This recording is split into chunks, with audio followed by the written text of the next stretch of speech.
Please welcome former South Bend, Indiana Mayor Pete Buttigieg.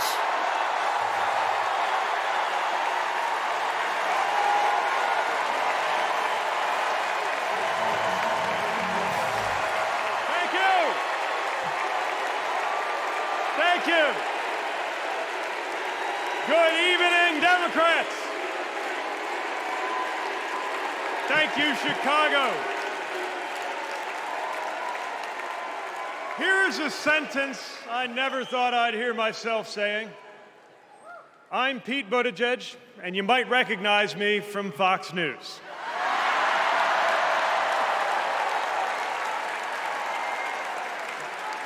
I believe in going anywhere,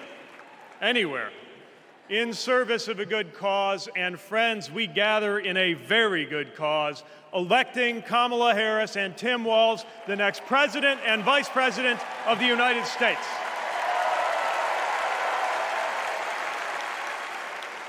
The choice could not be clearer. Donald Trump rants about law and order, as if he wasn't a convicted criminal running against a prosecutor. As if we were going to forget that crime was higher on his watch. Talks about the forgotten man, hoping we'll forget that the only economic promise that he actually kept was to cut taxes for the rich. And don't even get me started on his new running mate.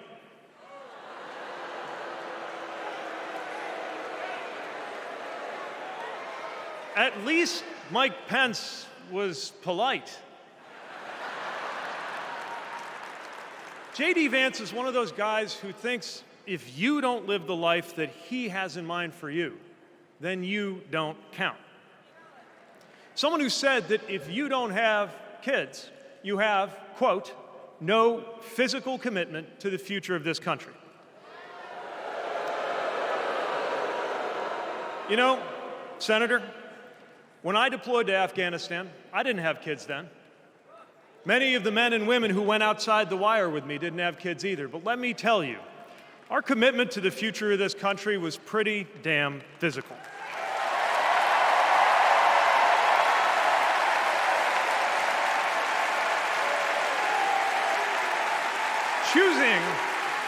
Choosing a guy like J.D. Vance to be America's next vice president sends a message.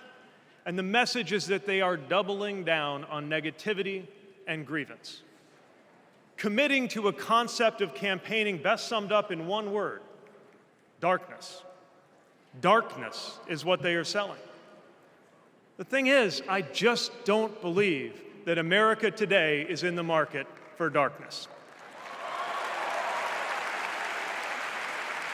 I believe America is ready for a better kind of politics. Yes, politics at its worst can be ugly, crushing, demeaning, but it doesn't have to be. At its best, politics can be empowering, uplifting. It can even be a kind of soul craft. My faith teaches me that the world isn't made up of good people and bad people, but rather that each of us is capable of good and bad things. And I believe leaders matter because of what they bring out in each of us, the good or the bad. Right now, the other side is appealing to what is smallest within you.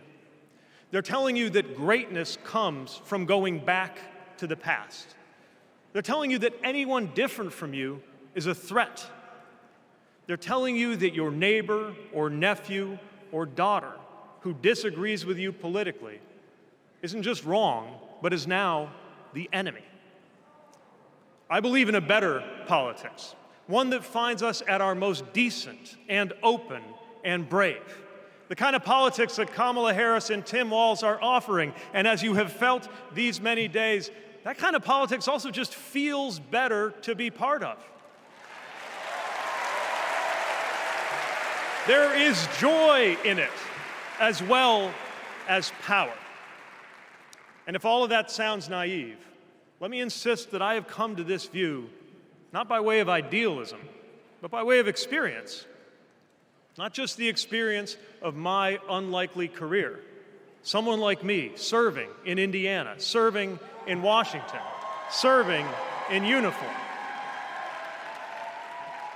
I'm thinking of something much more basic. I'm thinking of dinner time at our house in Michigan. When the dog is barking and the air fryer is beeping and the mac and cheese is boiling over, and it feels like all the political negotiating experience in the world is not enough for me to get our 3-year-old son and our 3-year-old daughter to just wash their hands and sit at the table. It's the part of our day when politics seems the most distant, and yet the makeup of our kitchen table, the existence of my family, is just one example of something that was literally impossible as recently as 25 years ago, when an anxious teenager growing up in Indiana wondered if he would ever find belonging in this world.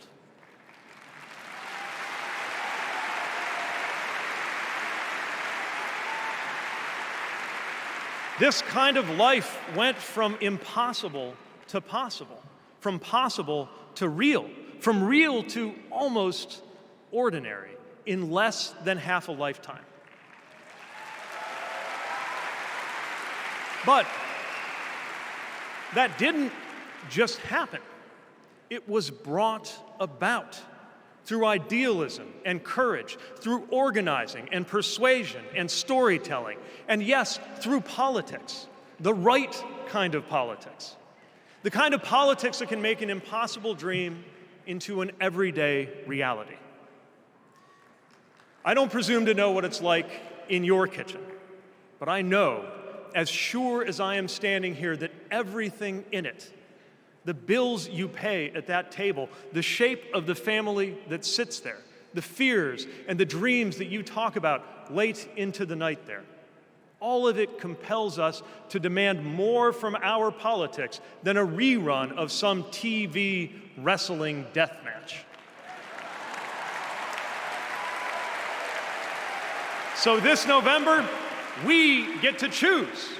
We get to choose our president. We get to choose our policies, but most of all, we will choose a better politics. A politics that calls us to our better selves and offers us a better everyday. That is what Kamala Harris and Tim Walz represents. That is what Democrats represent. That is what awaits us when America decides to end Trump's politics of darkness once and for all. That is what we choose when we embrace the leaders who are out there building bridges and reject the ones who are out there banning books. This is what we will work for every day to November and beyond. So let's go win this. Thank you, Democrats. Thank you.